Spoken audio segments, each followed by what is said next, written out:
How to easily delete your Roblox account here with your PC within some seconds. For this, open your browser and search for the Roblox official website and search for it. Open the official web page of Roblox. You can use application also. Now, this is the home page, and here I will show you the steps how you can actually delete or deactivate your Roblox account. You have multiple ways to manage your account. You can choose either to deactivate or delete your account. You can deactivate your Roblox account. Deactivation enables to deactivate your user account.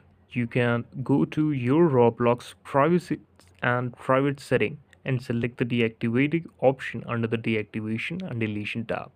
We will simply click on it and this will redirect us to my setting option where you can simply delete your Roblox profile or permanently remove it. Scroll down and on the bottom you will see a setting called account deactivation. Deactivating your account is reversible, so you have to click on this deactivate button, and whenever you will click this you will need to choose a reason why you are deleting this account, and whenever you will click it it will be deleted within about 1 month, and you can also regenerate it. Thank you so much for watching this video. Please subscribe to the channel.